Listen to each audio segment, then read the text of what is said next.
Hey guys, so I was trying to figure out whether or not I should post the video about the ice shooting first or if I should post this video first. And I think I'll post this video first. It just makes more sense to me since it is more important in my heart, honestly. But if you guys aren't aware, Scott Adams just passed away on the 13th of January. Now, if you don't know who Scott Adams is, he made a webcomic, or, well, technically it started out as a newspaper comic by the name of Dilbert. And it was very famous, basically detailing the average American worker's time in a white-collar job, working as like an engineer or some kind of like public relations officer, depending on what character it was going on about. But Dilbert himself was an engineer, and it just detailed how stupid management can get. Now, there was this idea of what's it called? It's not the Dilbert principle. So there's this theory on any hierarchical system that, hold on. So that transition might be a little bit jarring. Some woman said that she couldn't afford her medicine. I don't know if she's telling the truth or not, but I gave her some money to help her out. It's what it is. Anyways, so what was I talking about? There's this principle in any hierarchical system where, you know, people get promoted to higher authority, that every single person will work to the best of their ability, and then when they become very good at their job, they'll receive a promotion in order to push them up to the next highest level. It's like, oh, you're doing a very good job here, whatever that job might be, and you'll end up being promoted to a higher position in which you no longer excel. Like, you might be the best, like, engineer on the planet, but you might be absolutely terrible at talent management and leading an actual project. So you get promoted to a project manager and you have no idea what you're doing, and therefore you stop succeeding, you stop excelling at your job, and therefore what happens is that you end up with everybody in every position being incompetent at their job, and then you end up with an organization that is completely incompetent from top to bottom. Because it's very rare for you to get demoted back down to a regular position. You'll always get promoted to a higher level or you'll be fired. Now, some companies deal with this by not promoting within their ranks. They'll hire managers from outside their organization, which demoralizes people on the inside, and people realize, well, there's no advancement in this corporation, therefore they drop out and they quit to move on to greener pastures somewhere else. And that leads to another problem where a corporation cannot hold on to their talent in general, let alone push them to excel at a higher level. However, one thing that the Dilbert webcomic or news comic was known for was the idea of the pointy-haired boss, or I think it was called the Dilbert principle. Whereas incompetent workers, instead of being fired or kept at a lower level, will actually be promoted to middle management, where they can no longer interfere with the workflow of those who actually know what they're doing. So an incompetent person will be promoted, and all the competent people will be kept at the level that they're supposed to, and the middle manager will be given very little actual power. Now, Scott Adams himself is a very interesting character. very good man, I would say, in my personal opinion. He went out of his way to try to help as many people as possible.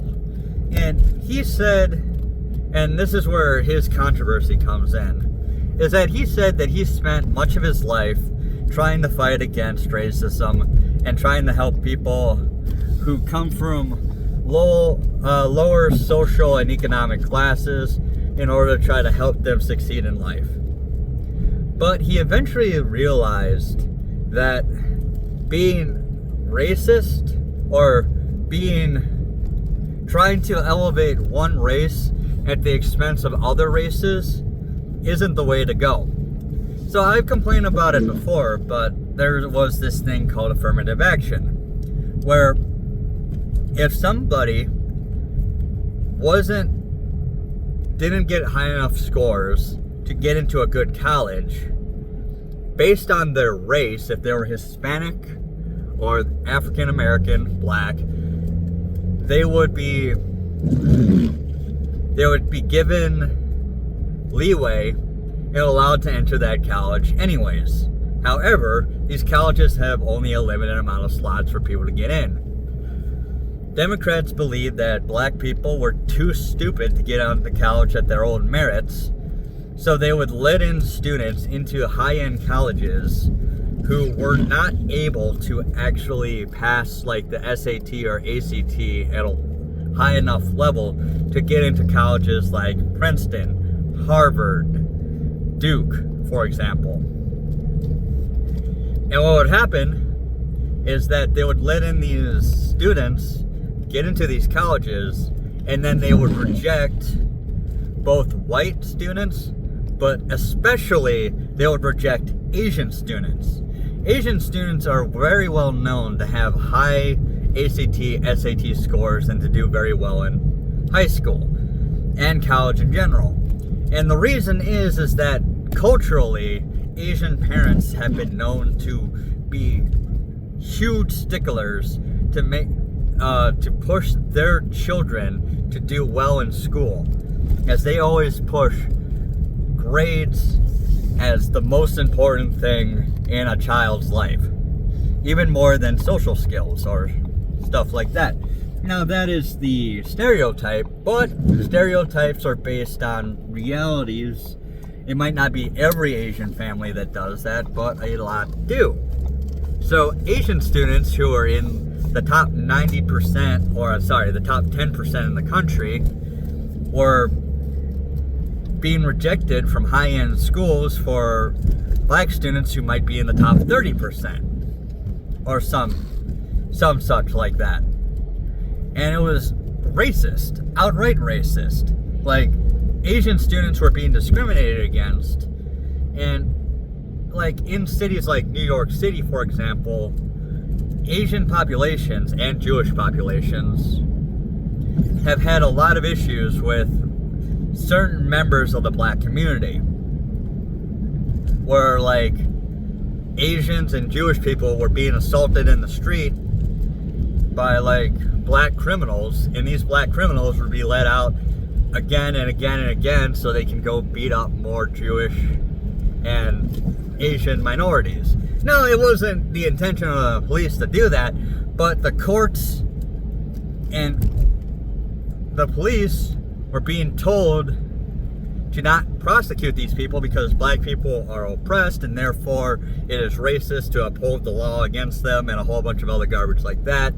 And it just ended up hurting the Jewish population and the Asian population. And then the Asian population was also being discriminated against by Democrats and other liberals who thought that they were overrepresented in colleges, which again, highly racist of the Democrats.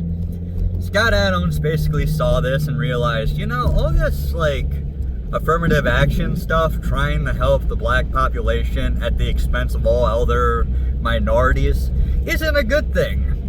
So he said, you know what, I'm going to stop trying to give like extra resources and benefits to people of certain races and just help people in general. And if you live in a bad neighborhood whether it's black or not, you should just leave and go to a nice neighborhood where people aren't having like huge issues with crimes, which just so happens to usually be white neighborhoods or Asian neighborhoods. And people called him racist. He got canceled. His comic was taken out of newspapers all across the country, and he had to rely on his webcomic. And it was absolutely stupid. Like, the guy was just, he was making a point that flew right over the head of Democrats. And as Democrats became more and more racist against Asian people and against Jews, like, Republicans got more and more disgusted, and the average American got more and more disgusted with Democrats, to the point where affirmative action became a 20/80 policy, where 20% of the population supported affirmative action, while 80% saw it as racial discrimination against Asian and white people and didn't like it. And because Trump was against affirmative action, Democrats had to go in full force for affirmative action, which absolutely helped destroy them in the 2024 election. Because people started to see just how absolutely racist Democrats truly were. Both Democrats believing that black people are too stupid to get into college, and that Asians are too smart, therefore they should be denied access to college. Both of which are incredibly stupid policies. Well, Scott Adams, another reason why he really liked Trump is because he liked Trump's policy of right to try. Now, if you don't know what right to try is, there are experimental procedures out there and drugs that could, in the future, be proven to help people who are currently dying right now. For example, Scott Adams, like Joe Biden, has prostate cancer. And Joe Biden and Scott Adams both have the cancer in their bones. Or, well, Scott Adams did. And he was suffering from a lot of health issues due to that, among other health issues that he was having that was making it harder and harder for him to draw. In fact, Scott Adams is a right-handed drawer, and his hand started to shake uncontrollably, especially like his ring finger. So he had to actually reteach himself how to draw with his left hand. And after prostate cancer metastasizes inside the bones, you're basically done for at that point. Scott Adams was on a downward spiral, and huge guy on Twitter, sent a Twitter message at Donald Trump saying that he would like to try an experimental drug to help with his cancer. And RFK Jr. Came on and said that we want to help you. We'll do it whatever we can. We will try to push this drug and allow you to get access to it to help. Now, Scott Adams was using ivermectin, which ivermectin, if you're not aware, is, well, they say it's a horse dewormer, but ivermectin is a actual drug that has been used for decades that has helped with a huge variety of ailments, including the flu and COVID. It is a very helpful drug with a lot of different uses. And Democrats started to hate it as soon as Trump started to push for more use of it, because since it's such an effective medicine, Trump was like, hey, I learned about this, it's pretty cool, I think it will help, and we'll do whatever we can to help get this drug out to the people who need it. And because Democrats have to fight literally every single thing that Trump pushes, they'll take the 20% policy for every 20/80 split, and they attacked ivermectin like it was like the most poisonous chemical on the planet, despite the fact that it's one of the most effective medicines for a wide variety of stuff. It's not a panacea. It's not a panacea by any means. It doesn't cure everything, but it is very good for certain ailments. Very useful drug. It's like the ibuprofen of infections. and parasites. But regardless, the ivermectin, Scott Adams admitted that it was not helping with his cancer. He was put on a drug eventually that helped with the pain. He was actually trying to get government assistance in dying. Just like the MAID program that Canada has, Scott Adams was trying to get access to it in California, but he was eventually put onto a medicine that greatly helped his pain. And the sad thing is he was actually trying to take that medical assistance right after his daughter's wedding, immediately after. But he managed to hold out with the new medicine, helping manage his pain, and he was eventually paralyzed from the waist down starting on January 1st. Around about that time, he said that he would never be able to walk again. According to the doctors, he was paralyzed for life, and that one way or the other, January was probably going to be his last month on Earth. And again, Scott Adams, absolutely wonderful guy. He did everything he could to help minorities up until the point where they just beat him down and took advantage of his kindness, and eventually he just gave up. Just said that it's not worth it. It's not worth trying to help one race to the detriment of all other races. He grew up. He became less racist because he realized how awful those policies were. And he wasn't that much of a Trump supporter. He just kind of admired some of the stuff that Trump was doing, like the right to try, to take experimental drugs that may or may not help, but at the very least, if you're already dying, what would be the problem with trying an experimental drug? You're already going to die. This drug might save your life. It was one of the things that politicians have been pushing for years, but only Trump ever managed to get it through. And Scott Adams really admired that kind of work ethic that Trump had, that he went out of his way to try to actually help people. And he pushed for policies that Democrats and Republicans have been talking about for decades, but never actually put into law. Whereas Trump eventually did push those policies into law. And again, a lot of people have been pushing for it, but Trump was the impetus to actually push it over the edge so that it would actually become standing law.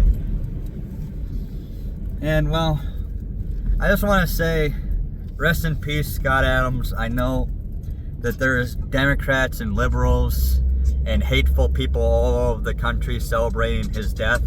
Like there were people who celebrated Charlie Kirk being assassinated. But Scott Adams, misunderstood by the Democrats, well loved by Republicans and people who are normal and rational. Scott Adams was a good man, died young at 68 years old, and I hope that if there's an afterlife, that he is up there in heaven right now, being able to see his friends and family that have passed away throughout the decades, and I hope to meet him someday if the afterlife does exist. And yeah, rest in peace, my man. You didn't deserve how they treated you down here on Earth. That's all I'm going to say. So this will be my video for Thursday, and I'll see you guys later. Bye.